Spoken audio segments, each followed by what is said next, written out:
शुरू अल्लाह के नाम से जो बड़ा मेहरबान निहायत रहम वाला है। आइए चलते हैं आज की कहानी की जानिब। फाते आलम इसका नाम था। न जाने वालिदैन ने क्या सोचकर ऐसा भारी भरकम नाम रखा था। वो मेरे भाई का दोस्त था, इलाका गैर से इसका ताल्लुक था। वो वहां से तालीम हासिल करने पेशावर आया था। भाई के साथ वो एफएससी कर रहा था। इसमें ऐसी सिफात थीं कि भाई ने इसे भाई और मेरी मां ने बेटा बना लिया। यूं वो हमारे घर में भी आने लगा। हम सब उसे आलम कहकर बुलाते थे, पूरा नाम नहीं लेते थे। आधा नाम पुकारने के बावजूद वो हमसे खफा नहीं होता था। आलम का ताल्लुक एक खुशहाल खानदान से था। इसके दादा का अपना गांव था जो कोहाट से आगे पहाड़ के दर्रे की तरफ वाक़े था। इस गांव में ही उनका सारा कबीला आबाद था। जिन दिनों वो मेरे भाई के साथ पढ़ता था, हमारे घर आया करता था। सच बात यह है कि वो अपनी खूबसूरती और वजाहत के सबब मुझे अच्छा लगता। मेरा जी चाहता कि वो रोज हमारे घर आए। जब वो आता तो उसे देखकर मैं बहुत खुश होती, बात बात पर खिलखिलाती।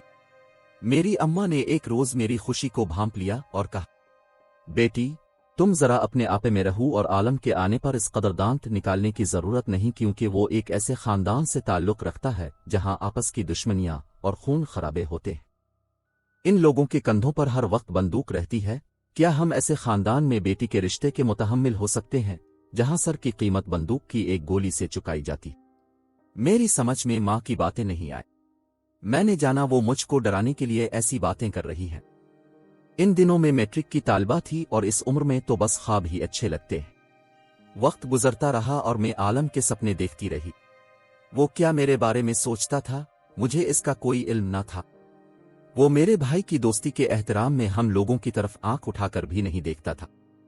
इत्तफाक से मैं या मेरी बहन सामने आ जाती तो वो सर झुकाकर नजरें नीची कर लेता। फिर भी मेरा जी चाहता कि मैं इसी की दुल्हन बनूं। हमारे घराने में रिवाज नहीं था, लेकिन सब ख्वातीन खुद को बड़ी सी चादर में लपेट कर रखती थीं और बहुत कम घर से निकलती। ये एक नामुमकिन सी बात थी कि मैं आलम की दुल्हन बनती, मगर ख्वाहिशात पर किसी का बस नहीं चलता। मैं भी अपनी इस ख्वाहिश के आगे बेबस थी।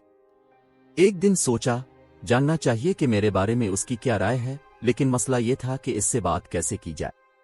भाई सख्त मिजाज तो नहीं थे, लेकिन ऐसा भी नहीं था कि मैं इस खुद बैठक में घुस जाती और आलम से बातें करने लगती। दिल पहलू में तो था मगर इसको करार न था। एक दिन सब घर वाले किसी तकरीब में गए हुए थे। मैं दादी के साथ घर पर थी। सर्दियों के दिन थे। अम्मा और बाबा जान मुझे दादी की देखभाल के लिए घर पर छोड़ गए थे। दोपहर के वक्त बेल बजी। मैं दरवाजे पर गई। सामने आलम खड़ा था। उसने भाई का पूछा। बेइख्तियार मेरे मुंह से निकला, जी हैं, और दरवाजा खोल दिया। वो तेजी से बैठक में चला गया और भाई के आने का इंतजार करने लगा। मैं किचन में गई, जल्दी जल्दी चाय बनाई और ट्रे उठाकर बैठक में आ गई। ये पहली बार था कि मैं इसके सामने यूं आई थी। मेरे इस तरह बेधड़क आ जाने पर वो हैरान हो गया। यकीनन सोच रहा था कि उसे क्या हो गया है। अगर आज़र घर पर नहीं है तो उसने दर खोलकर मुझे क्यों घर के अंदर आने का कहा है। इसकी हैरानी को नजरअंदाज करते हुए मैंने चाय की ट्रे मेज पर रख दी और कहा, आज़र भाई तो घर पर नहीं है, वो अम्मा बाबा के हमरा रिश्तेदारों के यहाँ शादी में गए हैं। लेकिन आपने तो कहा कि आज़र घर पर है। हाँ, मैंने इसीलिए कहा था कि अब जो इतनी दूर से आए हैं चाय पी कर जाएं। मेरा इतना कहना था कि वो उठ खड़ा हुआ और कहने लगा कि अच्छा तो फिर मैं चलता हूं। अब चाय तो लीजिए, मुझे अब से एक जरूरी बात करनी है। ये कहकर मैंने चाय की प्याली इसके हाथ में थमा दी। वो मजबूर होकर सोफे पर बैठ गया और चाय के छोटे छोटे घूंट लेने लगा। आपका मेरे बारे क्या ख्याल है? बेधड़क मैंने अपना सवाल दाग दिया, जो इस कदर तीखा था कि आलम का रंग सुर्ख हो गया। उसने पहली बार नजर भरकर मेरी जानिब देखा और इससे पहले कि वो कुछ कहता, मैंने उजलत में तीर चला दिया। मैं आपको पसंद करती हूं और आपसे शादी करना चाहती हूं। क्या ऐसा मुमकिन है? इसकी आंखें मेरी दीदा दिलेरी पर फटी की फटी रह गईं। ये आप क्या कह रही हैं? वो रुहासा होकर बोला। क्या आपको खबर है कि कितनी बड़ी बात आपने कह दी है? बात बड़ी छोटी नहीं, ये एक सीधी सी बात है। शादी के लिए पूछना क्या कोई बुरी बात है, कोई जुर्म है? क्या मैंने चोरी या डकैती की बात की है? वो मेरे ताबड़तोड़ जुमलों से घबरा गया। अभी तक वो माथे से पसीना पोंछ रहा था। फिर इसने कामिल संजीदगी से जवाब दिया, देखो बहार बीबी, बात यह है कि तुम मेरे दोस्त की बहन हो, मेरे लिए काबिल एहतराम हो। तुम्हारे अलावा कोई और लड़की अगर मुझसे इस किस्म की बातें करती तो मैं इसे सीधे मुंह जवाब ही ना देता, लेकिन मैं तुम्हारा दिल नहीं तोड़ना चाहता। अब सुनो कि मेरी मजबूरी क्या है। मेरी मजबूरी यह है कि मेरा ताल्लुक ऐसे कबीले से है जहां दुश्मनियां नस्ल दर नस्ल चलती हैं। हम हर वक्त बंदूक की नाली के सामने रहते हैं। ऐसे में तुमको मुझसे शादी करके सिवाय परेशानी क्या मिलेगा? मुझे उसकी ये तावील उज़्र महसूस हुई। अब सीधी तरह बात क्यों नहीं करते? मुझे सीधी बात करनी और सुननी पसंद है। शादी नहीं करनी तो ना कीजिए, कह दीजिए कि नहीं कर सकता। तो सीधी बात है कि हां, तुमसे शादी नहीं कर सकता। हमारे कबीले में लड़के हों या लड़कियां बाहर शादी नहीं कर सकते। जब इसने ऐसा टका सा जवाब दिया तो मैं और भी दुखी हो गई। इसके सामने से चाय की ट्रे उठा ली और सर झुकाकर किचन में आ बैठी। आंसू खुद बखुद मेरी आंखों से गिरने लगे, जिनको पूछने वाला वहां कोई ना था। इसी लम्हे दरवाजा बंद होने की आवाज सुनाई दी। आलम घर से चला गया था।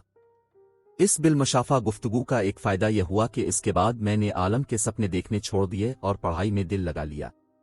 अलबत्ता अब भी जब वो भाई से मिलने आता तो एक खलिशी सर उठाती थी, जिसको मैं पहलू में दबा लेती थी। दुआ करती कि खुदा करे कि वो हमारे घर ना आया करे, क्योंकि मैं बार बार उसको भुलाने की कोशिश करती थी। वो कोशिश रायगा चली जाती थी। मेरी दुआ रंग ले आई और उसने हमारे घर आना छोड़ दिया। मैं हैरान थी कि आखिर ऐसा हुआ तो क्यों, जबकि वो और भाई एक दूसरे के बगैर रहते ना थे। सोचती थी कि भाई से पूछूं, मगर डरती थी कि वो क्या सोचेंगे। लेकिन एक दिन अम्मा ने पूछ लिया, आज़र बेटे, क्या बात है? बहुत दिनों से आलम नहीं आया। तब भाई ने बताया कि इसके चचा का झगड़ा अपनी बरादरी के एक ताजिर से हुआ। इसमें वो ताजिर कत्ल हो गया। इसके बेटों ने आलम के चचा पर दावा किया है, जिसकी वजह से सारा खानदान परेशान है। इस परेशानी के सबब आलम अपने गांव गया हुआ है और अभी तक वापस नहीं आया। कुछ दिन बाद आलम आ गया। उसने बताया कि चचा को आफियत मिल गई है और वालिद ने कुछ जमीन देकर ताजिर के वर्सा को तावान अदा कर दिया है।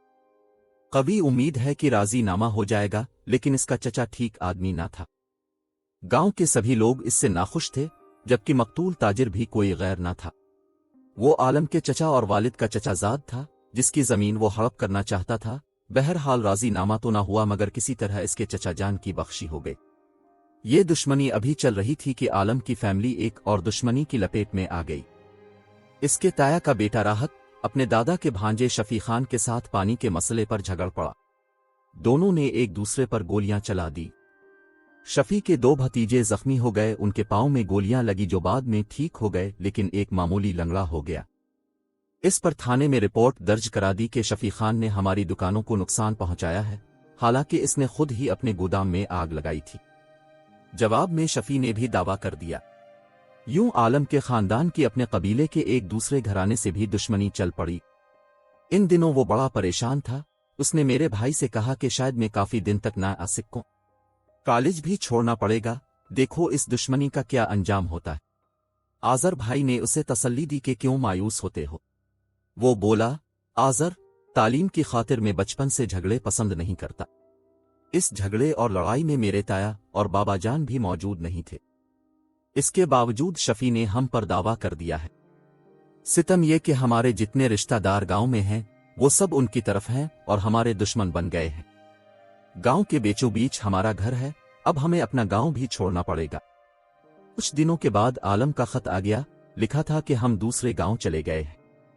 इस गांव के आसपास मेरे 4 मामू और 4 खालाएं रहती हैं। देखिए ये परेशानी कब तक रहे। अगले माह फिर आलम का खत आया। लिखा था, प्यारे दोस्त आज़र, इन दिनों हम बहुत परेशान हैं, लिहाजा तुमसे मिलने से कासिर हूं, क्योंकि हमारी जमानतें नामंजूर हो गई हैं। बाबा, ताया और तायाजाद भाई तो सेंट्रल जेल चले गए हैं। मैं और एक तायाजाद भाई मफरूर हैं। सना अपनी ससुराल और मैं मामू के पास छुपा हुआ हूं। एक मामू के पास चंद दिन रहता हूं और फिर दूसरे के पास चला जाता हूं। इस बार तो इम्तिहान भी ना दे सकूंगा। आप ही सोचें क्या बनेगा हमारे मुस्तकबिल का। भाई आज़र खत पढ़कर मेज पर रख दिया करते थे। जब वो कॉलेज जाते, मैं आलम का खत खोलकर पढ़ लिया करती तो मुझे दुख होता।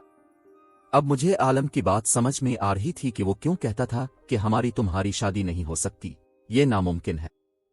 واقعی جیسے اس کے حالات خاندانی دشمنی کی وجہ سے تھے، اس میں تو یہ ناممکن ہی تھا کہ کوئی لڑکی اس کی دلہن بن کر خوش رہتی۔ عالم کے خطوط سے حالات پتہ چلتے رہتے تھے۔